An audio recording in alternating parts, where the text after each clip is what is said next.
sends a warning to Devin Haney. A crazy threat. It's fight week. The reality is this: Devin Haney, his personality seems like contrived and kind of robotic, if I'm being honest. One layer to it is emulating other people, like mostly Floyd Mayweather. You know, Bill Haney started throwing out random stuff. Y'all just got to Saudi. Y'all in Saudi right now. Robert Guerrero, he was talking a little bit spicy. His dad, you guys like this guy Mayweather? He beat up his wife. He's trying to steal Floyd's whole flow. He heard Floyd say that he's really a C-plus fighter, and he's trying to come with the whole thing. You saying the same thing in different ways. Literally just that right there. And I'm just finna tell you, boy, I'm finna kill you, boy. That's it. You feel me? I ain't trying to play no mind games or anything like that. You're getting this work. Simple as that. We unpack. We unpack. We unpack. Coming to you live, Boxing Ego unpack. Yeah. We unpack. We unpack. We unpack. Coming to you live. Brian Norman sends a warning to Devin Haney. A crazy threat. It's fight week. Temperatures are rising. Temperatures are flaring. In this video, we're going to go through Brian Norman. Very cool, calm, collected. It's his biggest fight to date for sure. And find out what he said about Devin Haney in this video. It's time to get unpacked. What up, Fight World? It's your boy Ego, and I'm back with some more boxing. Now, I told you, for the people who watch my channel, or if you're new, I'm really looking forward to this fight. Brian Norman, Devin Haney, great fight.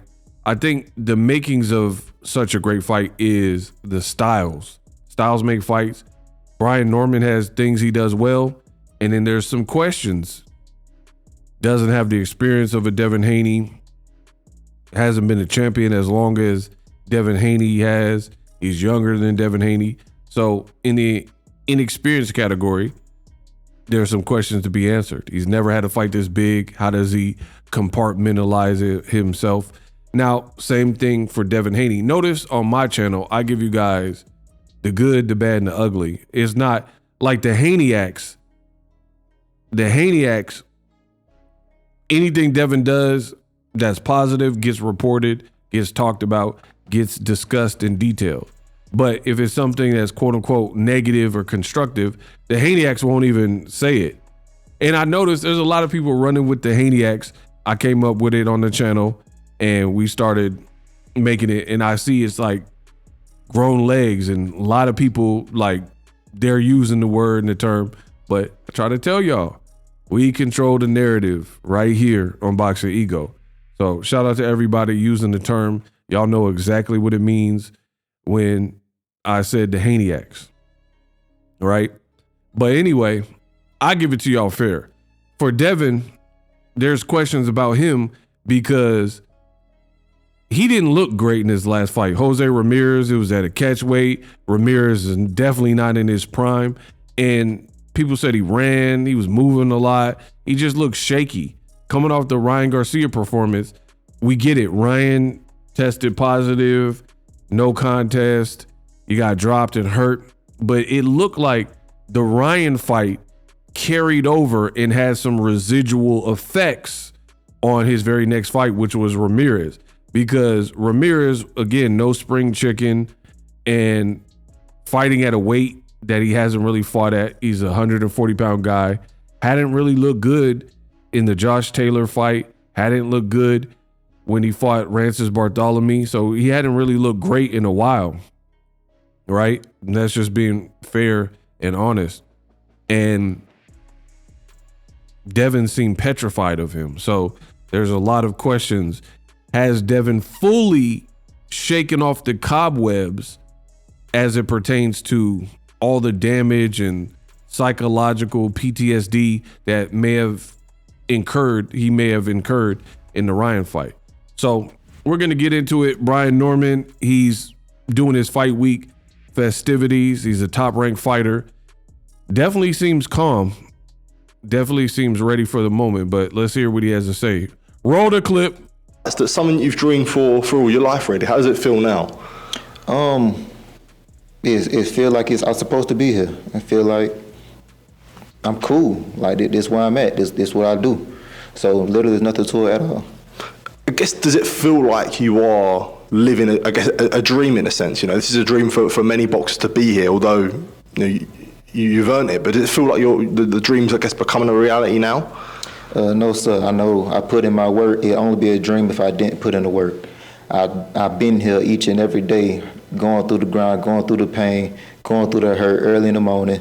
So I live through all of that. So to me, no, this is reality. I feel like I belong here. Now, I'm going to say right off rip, I love the energy that I've been seeing from Brian Norman in this buildup. Beautifully executed and answered.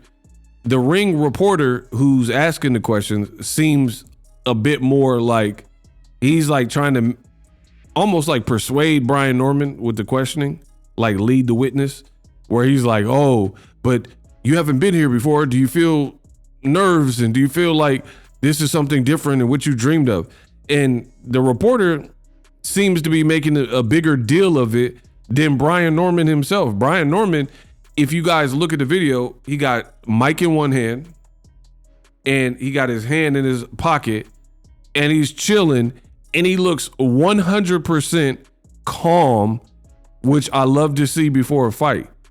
Because if he's looking all shaky and like stuttering, you know what I mean? That's not great body language. And that would indicate that you got a lot on your mind, anxious, nerves, blah, blah, blah. He literally looks very calm. And he's like, nah, I put in the work. I deserve this. And I'm here. I'm ready for it.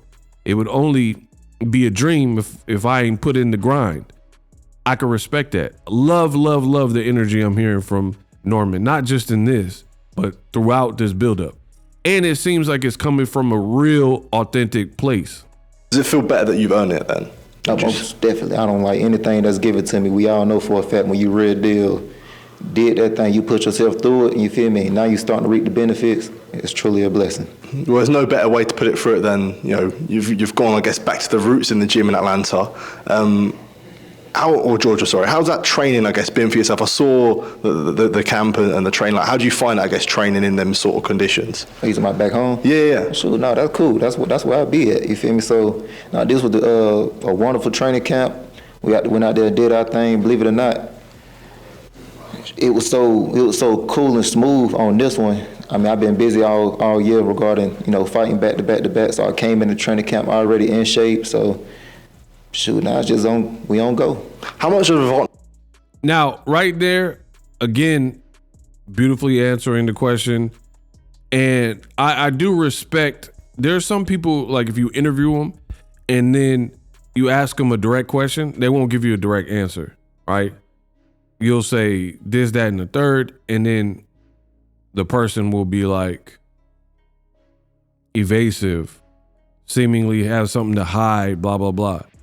And it shows you're paying attention to, I'm just talking about interview etiquette at this point. It shows you're paying attention to the interviewer by making eye contact, what he's doing, and answering directly what is being asked of you. So I like that. But beyond that, he brought up something. He's like, yo, it's cool. Training at home. That's my spot. That's where I be at. Blah, blah, blah. Right? And he was like, I've been fighting back to back to back. That is perhaps one of the most underrated points of this fight that no one in the buildup is really even talking about. So leave it to your boy Ego in an unpacked video to get y'all right. Leave it to Ego in an unpacked video to get y'all right, because I'm the best in the business and it's not even close. Underrated point.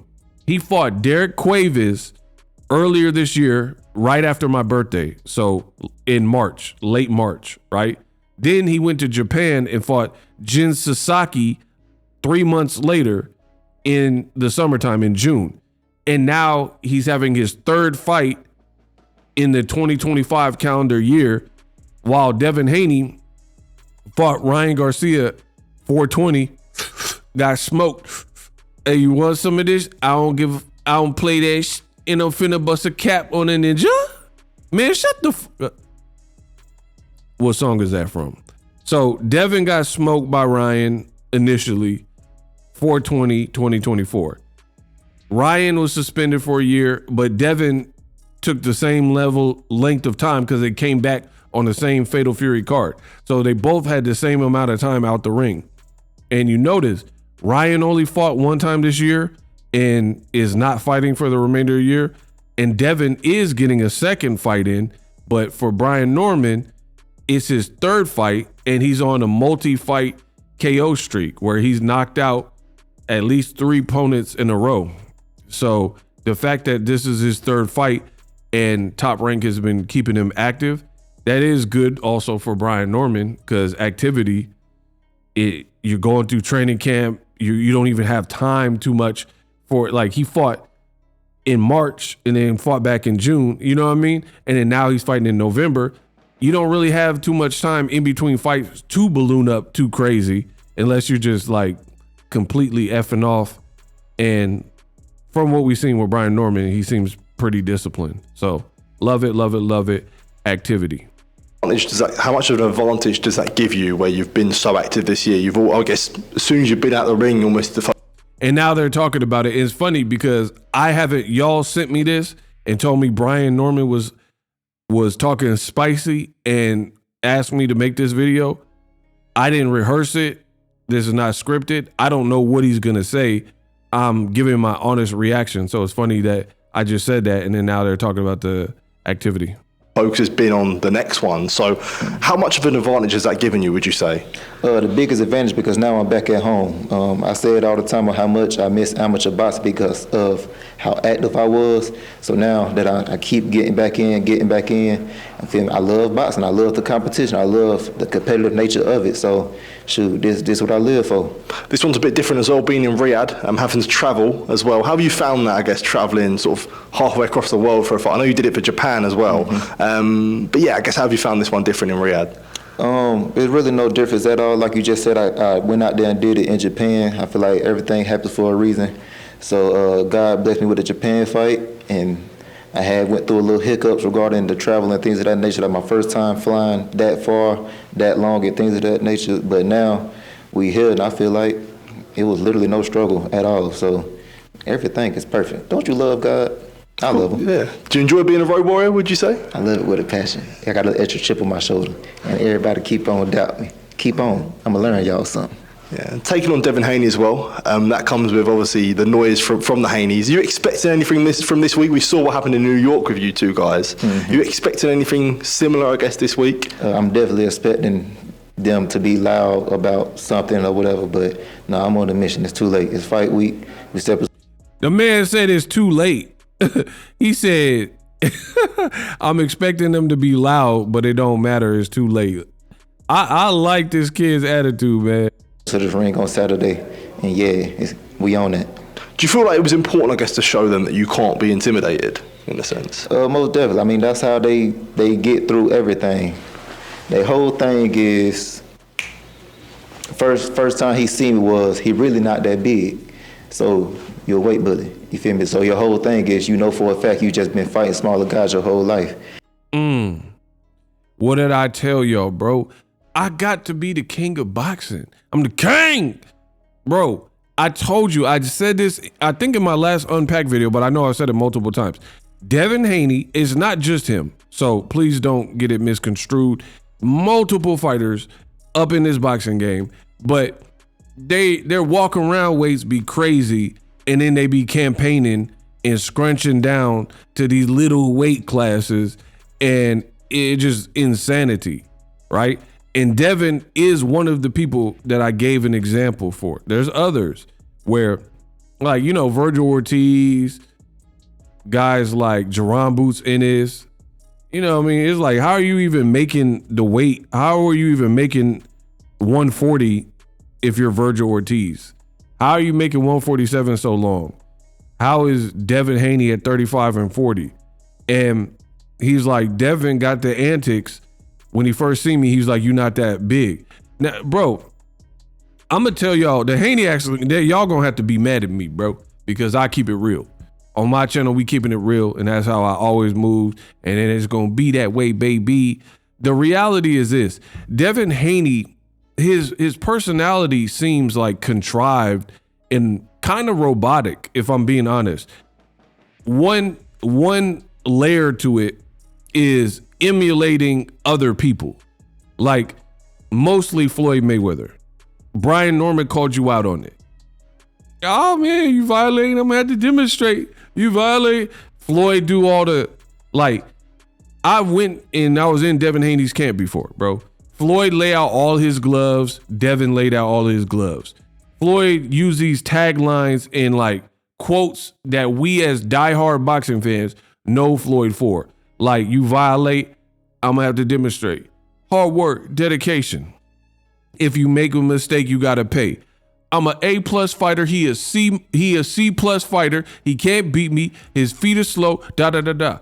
And Devin is like literally verbatim copying some of these legendary Floyd moments. It don't look good when you're a carbon copy of somebody else.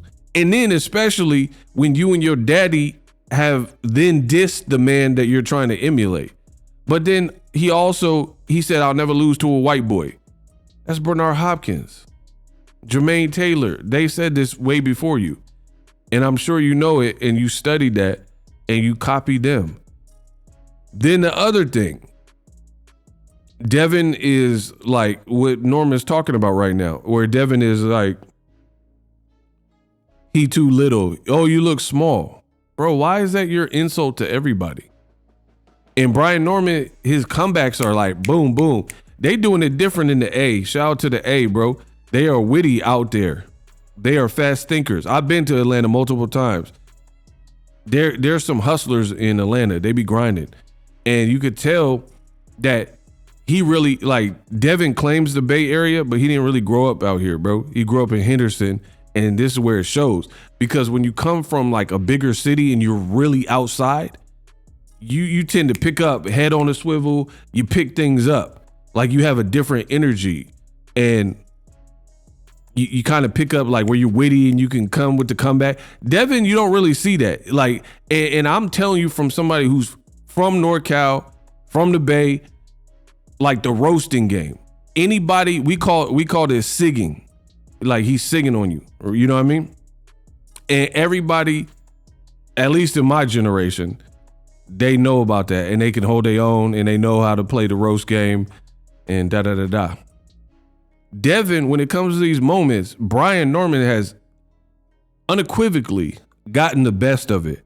Like he has the better lines, the better energy, and he's not like cycling through. Like Devin sounds like a jukebox, where it's like 50 songs and it's gonna be one of those. And if you work at Mel's Diner and they got this jukebox, eventually you're probably gonna hear the same songs over and over, because it only got 50 songs. And then of course the most popular one is going to get played over and over. So if you've been at this Mel's Diner with the same jukebox for 15 years, you're going to be very familiar with the songs on there.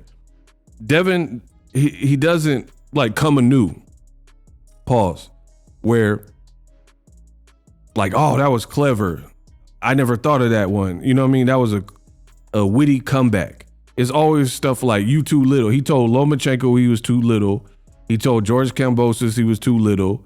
And he was like, man, I thought you were bigger, to Brian Norman. Man, you kind of small. Man, I thought you was way bigger. Like, why is that your default? I don't even understand that. Like, why is that your default diss to your opponents, how small they look?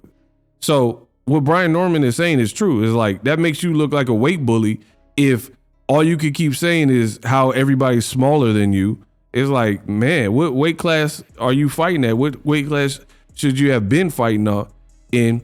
If you look at Jojo Diaz, Loma, Brian Norman, Kambosos twice, and all you could say to him, Regis Program, oh man, you small. I thought you were bigger. Man, you too small. It's just not. It's like unoriginal at this point. You're a weight bully. You feel me? So your whole thing is, you know for a fact you just been fighting smaller guys your whole life. He's not on my level. Oh, so why you fight me then? He really a bum. Why you fighting me then? You saw the whole thing because they trying to throw me off of my game plan. Now the whole thing is I'm having a bad weight cut. Look at me. Do it like I'm struggling. Do it like I'm tripping. See? Throwing ish at the wall, hoping something stick. This is what the Haneys do, right? He said, does it look like I'm struggling to make weight? Like they just throwing anything at it. He was like, first I'm a bum. First I was too small, then I'm a bum. Now you're saying I'm struggling to make weight. And, you know, Bill Haney started throwing out random stuff. Y'all just got to Saudi? Y'all in Saudi right now? Man, what took you so long? We been in Saudi. Man, like, man, Oakland ninjas, we be in Saudi early. I'm like, bro, he got there when he got there. Like, it's not even that serious, bro. The Norman's up big. On anything, boy, I'm sitting here vibing, I'm cool. You feel me, boy? I had Pops this morning saying, boy, that's too much food, don't you think? Or whatever, man, give me another plate. I'm straight. My weight just that good, you feel me? So the man said that's too much. Pops tried to check him with the food. He said, give me another plate, I'm straight. No, you when you know yourself, you feel me? When you know what you done did and everything like that, man, you can't stop it. You can't touch me. My mental is different. Do you enjoy your opponents talking or Haney talking, I guess? Yeah, I feed it. I need that. I need that. The fact that everything that he says, I'm a bum. I'm not on his level. That's a very astute observation. We gonna come back to that after this fight. I wanted to ask you about the levels. I like the energy, man. I'm just being real. Y'all Haneyacks, y'all gonna have to be mad or whatever, but I'm keeping it real. He said, you call me a bum? That's an astute observation. We gonna revisit that after this fight. I like that. That was pretty good. Thing, because it's something that he keeps saying. He keeps saying that I'm a level above. Is that disrespect? Like, do you feel like you are? What kind of question is that? He's like, I'm a level above. Is that disrespect? Bro, we got to get some better media questions. He just said the man called him a bum. And you're like, he keeps saying that. And he keeps saying he's a cut above, a level above you. Is that disrespect? Of course it's disrespect if someone says you a bum and you're not on their level. Like, come on, bro. Like, I'm not big on boxing media. The questions, they're just terrible a lot of times because they're asking questions where, like, I don't, when I was like covering fights a lot of times, I didn't want to ask questions where I don't even have to be the fighter to know the answer, because then it's not a good question. Like, let's say you went to a movie premiere and you had to ask Brad Pitt a question about his movie F1, right? I wouldn't ask something so generic like, did you have fun making this film? Because if he's promoting the film, like, what is he really gonna say? No, it was miserable. All the cast and crew were arguing with each other and I hated every moment. Like, he's racing cars. It's a great film. Like, it's like only a few ways to answer that. So I try to avoid questions like that, or even intros. Like, as you're delivering the question, you could just snip certain things out. Like, why ask him if it's disrespectful? You know it's disrespectful. You know what I mean? So I'll just say, what's your reaction to him calling you a bum? So again, for an interviewer to be a great interviewer, and I'm giving people gems right now because I've done it and I'm the best in the business and it's not even close.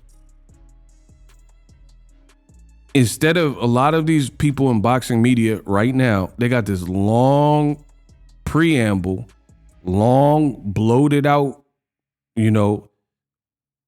wordy word salad of a question when you could just be very direct. Just be more direct. Devin called you a bum. What's up with that? How do you feel? Done. But what happens is boxing media would be like, oh, Brian Norman, oh, great to meet you. Oh, I liked your last fight. Man, you had a great knockout. So that's a great jacket. Da da da da. What do you feel about Devin said this and wah wah wah? And I don't really personally agree. And they started saying like what they felt about it. people are here to hear the fighter interview. You dig? You know what I'm saying? So it's like you got boxing media, they start opining on what they feel. Not this dude, but I'm just saying in general. Like boxing media, we gotta do better. That's a very astute observation. We gonna come back to that after this fight. I wanted to ask you about the levels thing, because it's something that he keeps saying. He keeps saying that I'm a level above. Is that disrespect? Like, do you feel like you are being overlooked in a sense? He don't know how to think for himself, so he's trying to steal Floyd's whole flow. He heard Floyd say that he's really a C-plus fighter, and he's trying to come with the whole thing. As you see, he really got nothing to say on me besides that right there. He really hasn't fought anybody. He's really a bum. He's really not on my level. You saying the same thing in different ways. Literally just that right there. And I'm just finna tell you, boy, I'm finna kill you, boy. That's it. You feel me? I ain't trying to play no mind games or anything like that. You're getting this work. Simple as that. Hey, yo. Brian Norman, I don't know. He talking spicy. He talking spicy right now. He was like, you trying to do too much and you don't really have no ammunition against me. You don't really have nothing to say. So you keep saying the same thing. You're a cut above, your levels above, C-plus fighter, A-plus fighter. You're still in Floyd, which I've already made the videos about. Absolutely true. Devin Haney is copying verbatim Floyd Mayweather, and his dad and him have dissed Floyd in some capacity. Very bizarre behavior for any man to emulate a person that you're dissing. That's like Nas trying to call his album The Blueprint when he's beefing with Jay-Z, like, and rap like Jay-Z and dress like Jay-Z. Like, why would you emulate Jay-Z when y'all bickering and beefing? Very weird. Love what I'm hearing from Brian Norman. The link will be in the description so you guys can hear it uninterrupted. Watch it again, one more again. I'm loving the energy because I already want to see the fight, and he's saying everything right. The other thing, this is my opinion now. We're going to talk about that. Okay. To prove to you guys that what he's saying is true, as far as Devin don't really have like a mind of his own and personality, I see why his dad normally is domineering the whole interview, because his dad, at least he's wittier and like faster to rebuttal and come up with a line or two. You know what I mean? Devin, this is not your bag. Like, so you can try and emulate whoever, but the reality is you just don't have like what Floyd has. Floyd has insane belief, so he believes everything he's saying when he's talking about Gotti. We're going to see if Devin believes everything he's saying. It's kind of like the dude who played Tupac, right, in the All Eyes on Me movie. There's a scene where Tupac was in front of the courthouse surrounded by media when he was dealing with the Me Too case, we'll say. And Pac was like, it was heartfelt. He was like, this ain't even about me no more. He was like, it's about bandana wearing thug having, you know, they're having nightmares. These people having nightmares, so they want to convict me. You know, blah, blah, blah. They trying to pin me. He's like, I don't want to go to jail for something I didn't do. And when Pac had that natural voice and that conviction, so when he spoke, you listened and you felt what he was saying. Like, he was like, I don't know how to be responsible for, they saying I'm in concert with the girl. Not even that but I'm in concert with the girl. And he was like, I'm a man, I stand on my square, but I don't want to go to jail for something I didn't do.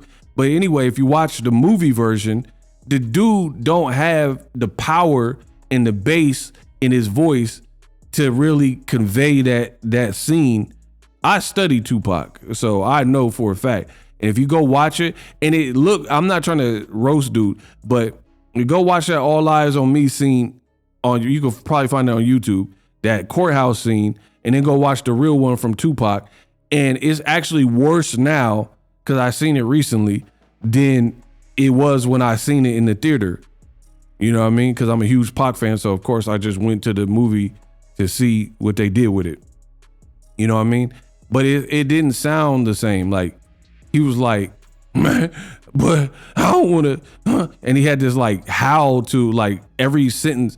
He was trying, it was like you were trying so hard to be Pac that you were making it sound just real, like artificial. Like Pac, you were trying to emulate his cadence and his sincerity in his voice. So he's like, man, well, I don't want to go to something I did do, but these people, I don't know what the, just go watch the scene, right?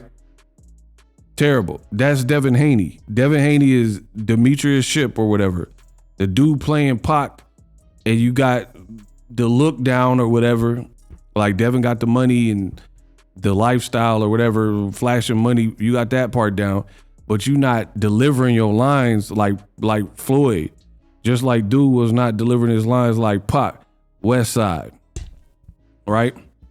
The other thing, Brian Norman said he ain't really got nothing to say for real. I agree. Because if you watch the face-off, he's talking about the Haney-Norman face-off and what Devin said. So an observation that I made is this. Early in the interview, Devin said, and this is pretty close to verbatim, to give himself props, he said, I'm moving up and I'm fighting the best guy in a new weight class again. Right? Let's repeat. Devin was giving himself props like, look, I'm doing it again. I'm moving up in weight and I'm immediately targeting the best guy. He said, I fought Regis Prograis in my first fight and he was the best guy at 140, which is cap as hell because you got Subriel Matias, Gary Antoine Russell, you know, Pitbull at the time probably was at 140, El Rayo. Regis Prograis was coming off a horrible performance at home versus Zorilla where he got dropped and I thought he lost the fight. So Devin was capped just off saying that Regis at the point when you fought him was the best guy in the 140 pound weight class. How is he the best guy and he shouldn't even been a champion, should have lost at home in New Orleans to Zorilla? Okay, but now I'm going too far because I know my boxing and I know y'all don't know. So the Haney accent, that's going to be over their head. But anyway, he was giving himself props and he was like, yo, just like I did with Regis, he claimed he was the best at 140, which is cap, but whatever. He's like, now I'm moving up and fighting the best guy, right? Fighting the number one guy. He's the best guy. He has power. Oh, I do believe you. I do believe your power is real. I do. And he was saying all this stuff. Fast forward to the future, when Norman started talking a bit spicy at the face-off and insulting Devin and talking about, man, I might punch you so hard your ankle gonna break. I'm gonna tear your meniscus. You ever had a torn meniscus, brother? And when he started getting in that bag, then Devin started losing his patience. And then he's like, you know what? I try to keep it cool, but you're really a bum. I really want to say he's a bum. That's what I've been thinking. He's a bum. He's a bum. And I really didn't even know about him until 2 years ago. Who is this dude? I didn't even know who he was until 2 years ago because he a bum. All you beat is bums. You knock out bums and bum. And then he started bum bashing Brian Norman. So my thing is this.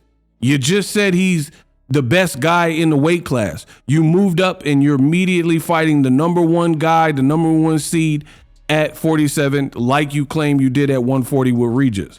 So how in 5 minutes did he go from the best guy, the best welterweight? Jaron Ennis ain't there. Terrence Crawford, Errol, they not at the division no more. So Brian Norman is looking like the best dude, the best of the bunch, right? You admitted that, but then when he started to annoy you, you started calling him a bum. That's what I'm saying. For me, you got to listen to what people say.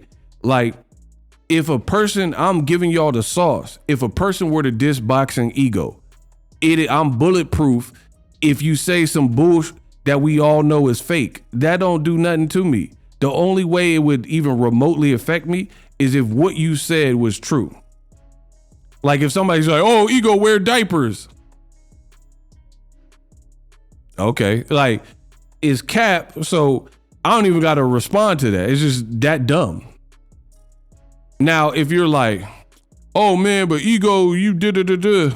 or you're roasting somebody, you like, that's why you got kicked off the basketball team and your wife left you.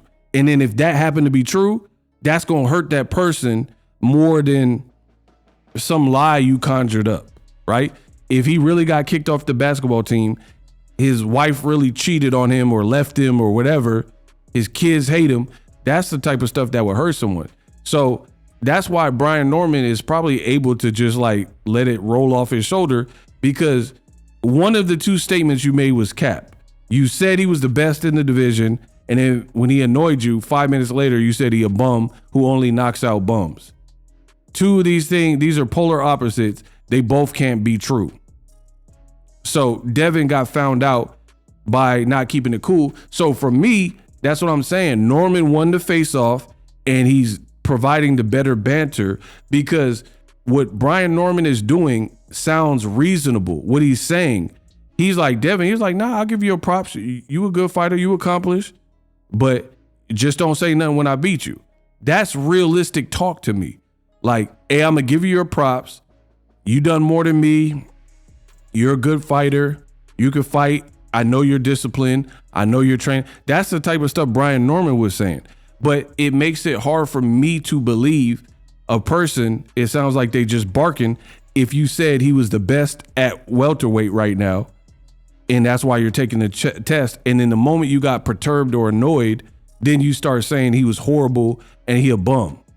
It don't sound realistic. That's like someone saying, oh, Ego, you a genius. You a genius. You the smartest person in boxing. And then I say something that irritates them, and they're like, you dumb as mo. You the dumbest person in boxing. Like, how did we get here? How did I go from genius level talent to I'm the dumbest person in boxing? So I would not trust or believe in somebody who rapidly changed their mind in that quick of a succession. It don't sound right. Versus Brian Norman, he was like, yeah, he trying to get in my head and blah, blah, blah. But I'm cool. He said, I can't make weight. Do it look like I'm left off bad and bougie? You know what I mean? He's like, I'm in shape right now. Like his demeanor, I'm messing with his demeanor, pause, a lot more, because it seems like it's coming from a real place. Now, it doesn't guarantee you a victory by pre-fight banter or trash talk or having the best of it. You know, there's plenty of people, like you could say Berlanga might have had some better lines than Canelo or something, but Canelo cooked him when they fought. So Berlanga, he had better lines than Hamza Shiraz. Shiraz knocked him out. So it's not just about the trash talk. This is not a fight prediction, but I'm just merely pointing out that for a guy like Norman, who hasn't been at the elite level and is a bum and hasn't been here, and Devin's like, I fought here several times and you was a bum. I'm older than you. While I was undisputed, making a name and fighting Loma, you was fighting bums, top rank style. Top rank gave you easy matchmaking because they know you would beat those guys. This is what Devin Haney is saying, right? So what I'm saying to you is you shouldn't be getting cooked like this if all this stuff you're saying you believe in, you're telling the truth. So that's why I'm giving round one, and I'm talking about round one before we even get to the fight, the initial battle, the verbal battle, to the Normans, because they're just being themselves. You seem like you're being a character and you're contradicting yourself and stuff like that. So my question is, why is the more experienced guy, why is this guy getting under your skin? Why are you letting Brian Norman and his dad get you out of character to the point where you're saying contradictory things? That is not the behavior of someone who's been there for so long and been at the top, and, you know, you can't ruffle their feathers. Like, for example, a lot of people talk crazy to Canelo, right? They talk trash, like Billy Joe Saunders. Canelo was like, all right, wait till Saturday. If you're really the veteran that you're talking about, the seasoned, experienced veteran, why are you not acting like known veterans before you, like Canelo Alvarez? When Billy Joe Saunders was annoying him and stuff, Canelo didn't jump out of character like, I just start screaming or whatever. He played it cool and like, I'm gonna punish you when we fight. When Oscar De La Hoya, I do believe when Ricardo, see, this dates back. Some of y'all don't even know y'all boxing, so leave it to Ego to drop these gems upon you. De La Hoya was fighting Ricardo Mayorga. He was like, De La Hoya is an F word.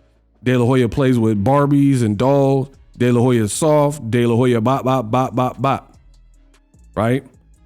De La Hoya, all right, I'm the go-to boy. We gonna see. And cooked Ricardo Mayorga by stoppage. Floyd Mayweather. I mean, I don't even have to, we all know Floyd career. Robert Guerrero. He was talking a little bit spicy. His dad. You guys like this guy? Mayweather? He beat up his wife. Woman beater, baby. Yeah. Floyd just, he was sipping his coffee. While Ruben Guerrero was like, baby, you guys like this guy? Floyd Mayweather, he beat up his wife. Remember the whole little scene at the press conference? Floyd was just like, all right. That is what I expect. If Devin is who he says he is,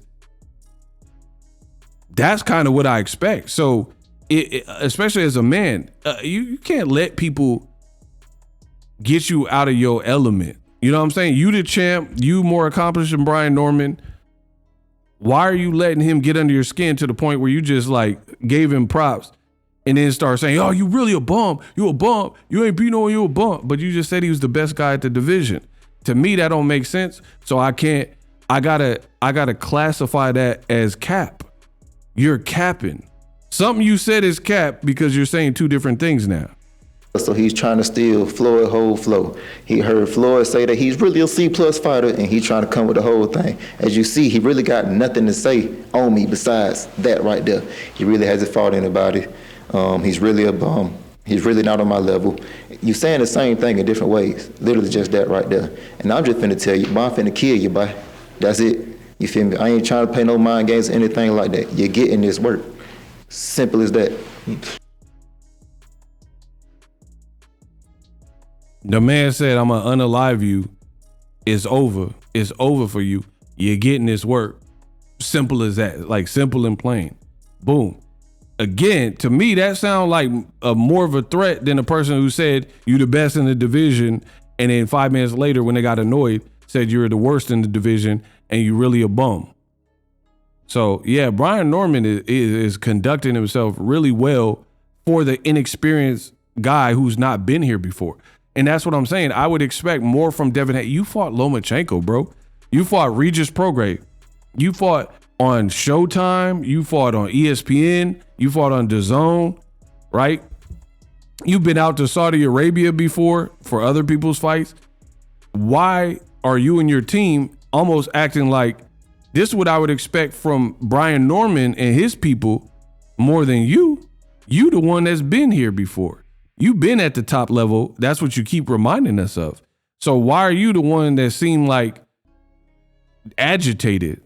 Again, I never seen Floyd. It don't matter who was like Ricky Hatton. He didn't really get out of character with none of them dudes. You know, like I said before, Manny Pacquiao, he's a hell of a champion, but God, he made my record perfect. Do you think he is in for a shock? Because when you done that face-off, I know you mentioned the Floyd thing there, but he almost sort of was discrediting the other attributes you've got other than power. So do you feel like when you do show him that he is in for a shock? Because there's a lot more to the arsenal. Most definitely. Like a lot of people think I'm just a power puncher. I put these things together. No matter what, I don't care how hard you hit. If you don't land it, it don't mean nothing. So now I'm finna learn him something. I'm finna show him about me. You get what I'm saying? So I'm ready to step in the ring, dog. Yeah, what did you make of the stuff he was saying in that face-off? Because he was questioning the opponents. He did call you a bum as well. I know you mentioned that there. Mm-hmm. What did you, I guess, make of that talking? And that goes back to what we were saying before. But why is he elite? Who has he fought that make him such an elite fighter? What stamped him in the game as this guy? You feel me? So we're gonna go with Lomachenko. Okay. A lot of people say you lost that fight. How big was Lomachenko? He's really a natural 130-pounder. He was actually kind of older at the time. Who else has you fought that's such an elite fighter? You talking about Yorkers Gamboa, who just lost to Gervonta Davis, and he had some kind of injury. I think it was a ankle injury. I forgot what happened to him. Yeah. But he torn something. Let's go with who else he fought? Jorge Linares. I believe he was old as well. When he fought him, they were trying to paint him as a power puncher when he's really just a combination speed fighter. Got hurt in that fight as well. And he got hurt in that fight. So who has he fought to snap him in the game as this such elite level fighter? Prograis. I'm just listing names, by the way. Why he ain't respond to Prograis? That's crazy. Next question. What in terms of opponents, or you want me to answer that? I was just playing devil's advocate. I'm not. By the way, I'm just saying. Next question. Okay. Bro, you notice that Brian Norman said what I told you. Like, Devin, he has a better volume of sheer names than Brian Norman. I think we all can agree to that. But what the Haneyacks are doing is ridiculous because they're making it sound like Norman got Canelo, Floyd Mayweather,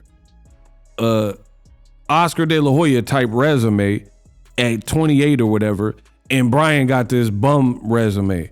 Bro, nobody under 30 really got no crazy resume for real in boxing right now. I'm not talking about 30-year-olds in 1990 or 70s or something.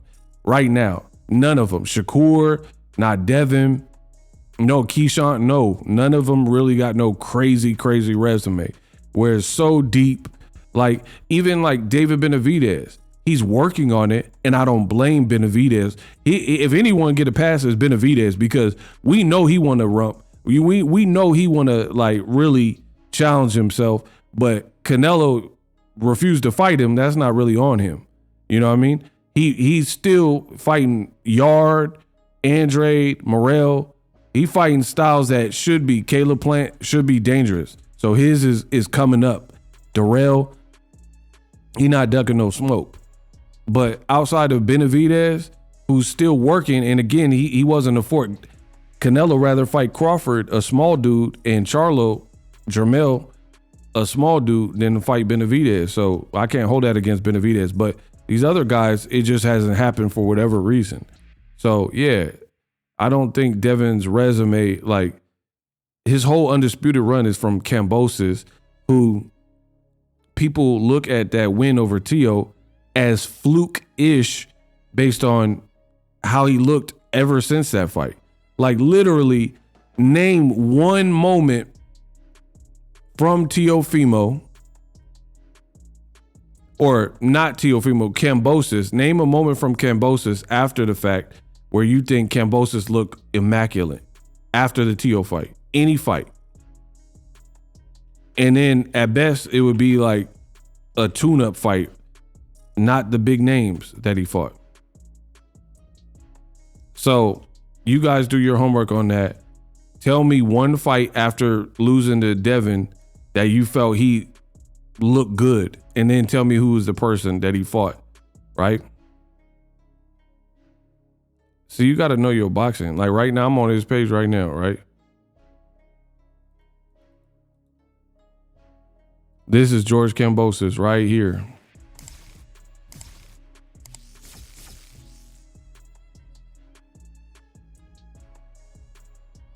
I'll pull it up right now. Hold on. All right, boom.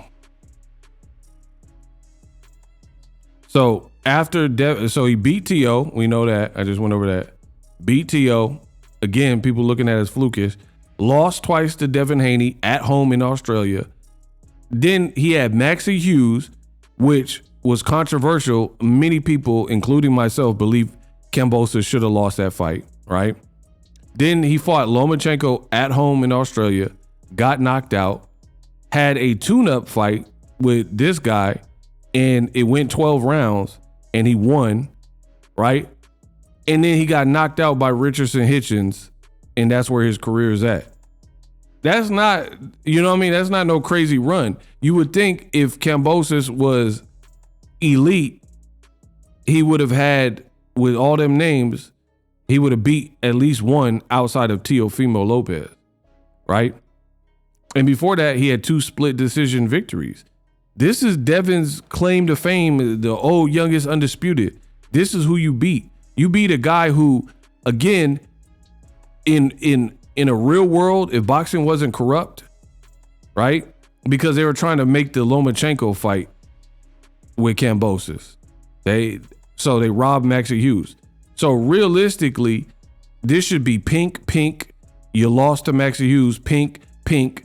You have 1 green against this guy, and then it should be pink. So literally in his last 1, 2, 3, how many fights is that?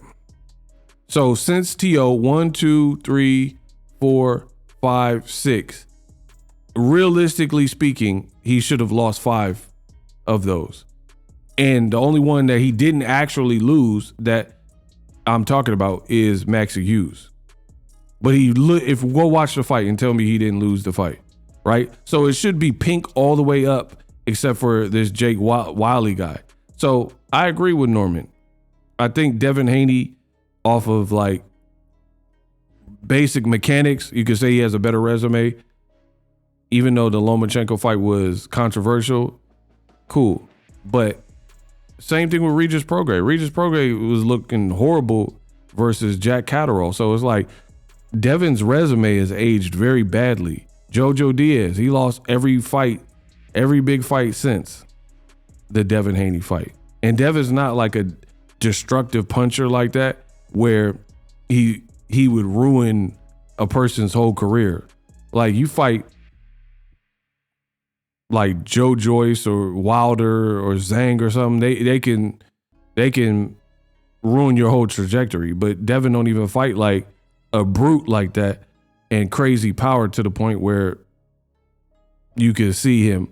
Like Crawford is a person where prime Errol Spence, Crawford, those are guys, David Benavidez, if they fight you and you get beat down, they might like take your soul, so to speak. Devin don't have like a take your soul type of style. So Kambosos just wasn't as advertised. When you look at, I guess, previous fights and previous form, who would you say has more to prove in the fight? Because you mentioned there about who Devin Haney's for, but who would you say has more to prove? Definitely myself. I'm new. I'm just now, y'all just now starting to see me.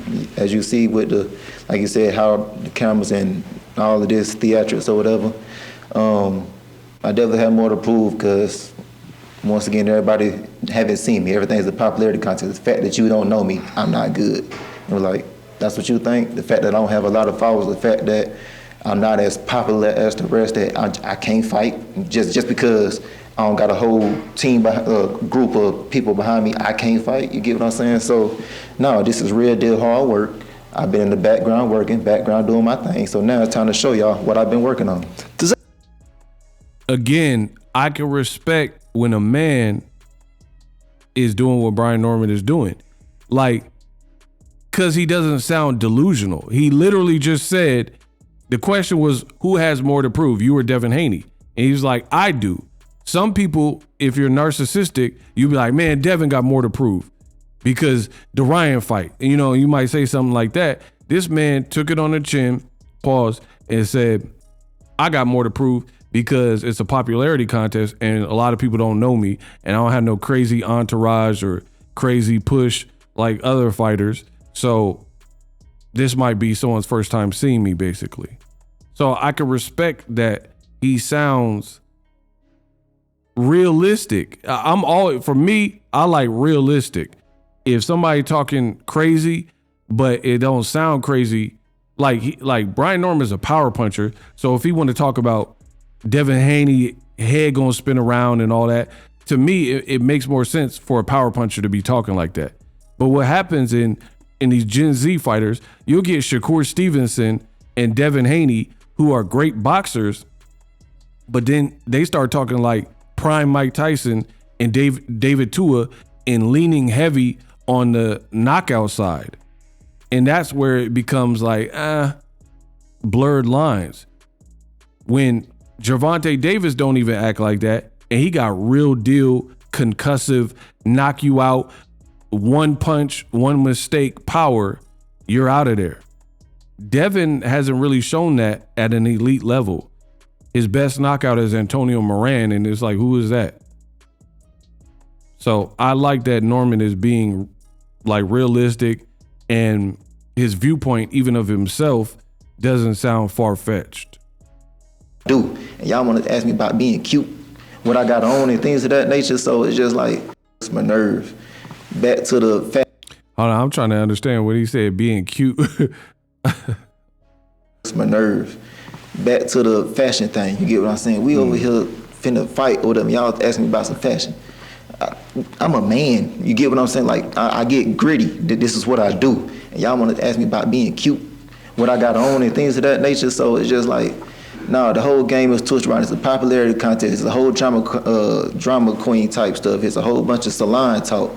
Whole bunch of, this guy ducking him and it's really on him. Nah, but if you think about it over here, man, watch out. You get what I'm saying? Nah, we get active, dog. We ain't got time to worry about no drama, man.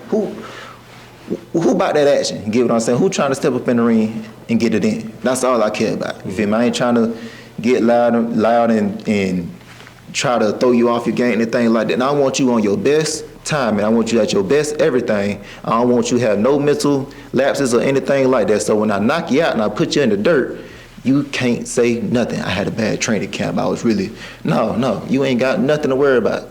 You own the money. Matter of fact, you want some money for some training camp, boy, I'll pay for that too, boy. What else you need? You need a nutritionist, I'll pay for that too. No, you finna be on the money. And now I'm finna send you back to the bottom. Do you feel like... Hey, yo, this man said, I'll help you with your own training camp just so there's no excuses when I knock you out and put you in the dirt. Oh, I like this kid, bro. That's funny. I don't care. It ain't even about who win or lose. He got spark. He got charisma, bro. I never seen to this degree. I've watched Brian Norman fights, obviously, but I didn't know he like a young Keith Thurman on the mic. For real. You're a breath of fresh air in the boxing game. Hey, that's on y'all. That's y'all opinion. Okay.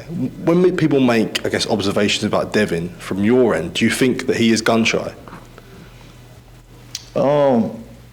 I can't really say. He only had one fight since the Ryan Garcia fight, of course, and I can't necessarily judge a man off of one night of action. Plus, it was after, I believe, over a year layoff, so I can't really judge him off of that one fight.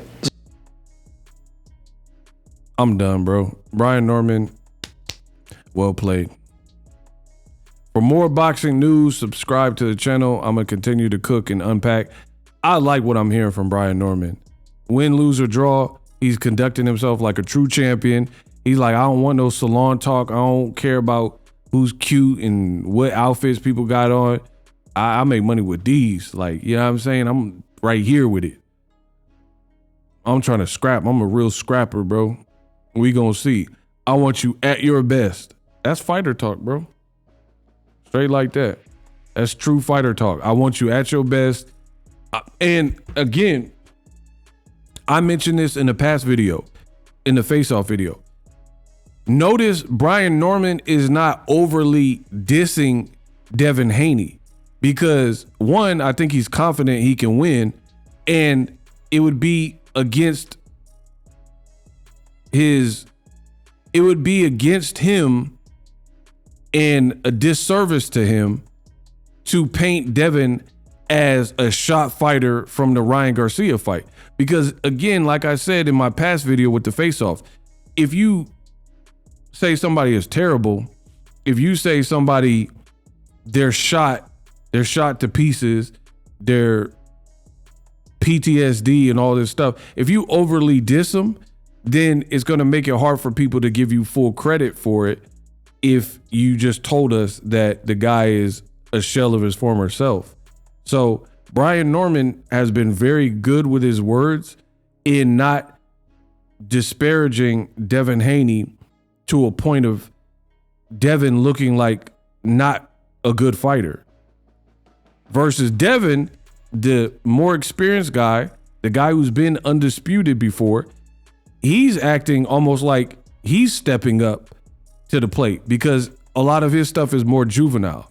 Name calling, you a B, you a bum, you really a bum, all you knock out is bum, you're not really talking about nothing. You just like that's like schoolyard banter.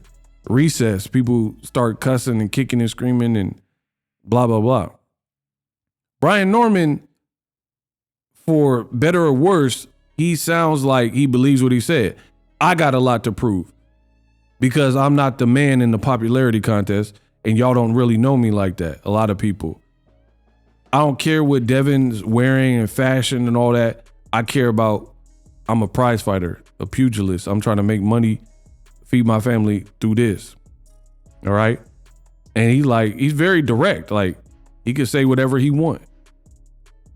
It's like Pac said, you can tell the people you roll with whatever you want, but you and I know what's going on. Love the energy from Norman. Let me know what you think. He's definitely getting the better of Devin and Bill in the buildup. We unpacked. Live streaming can be tough, which is why I use StreamYard. Click the link in the description for StreamYard, which is an awesome tool that enables you to set up your stream with ease of use. Get great results with live streaming. It's what I use. Stream to social media with ease with StreamYard. Live streaming is here to stay. Engage with your audience using StreamYard. Great way to reach out to your audience and connect. So you need a tool that can do that.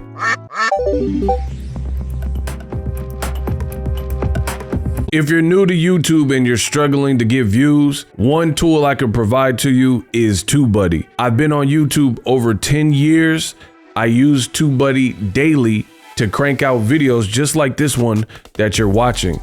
Learn how the pros do it with TubeBuddy. YouTube receives a lot of traffic, which also means a lot of creators, a lot of people putting out content. So you need to learn the ropes so you know how to separate yourself, especially if you're new, but even if you're a pro, use TubeBuddy. The link is in the description. Get more views, more subscribers, and a higher click-through rate. So ultimately,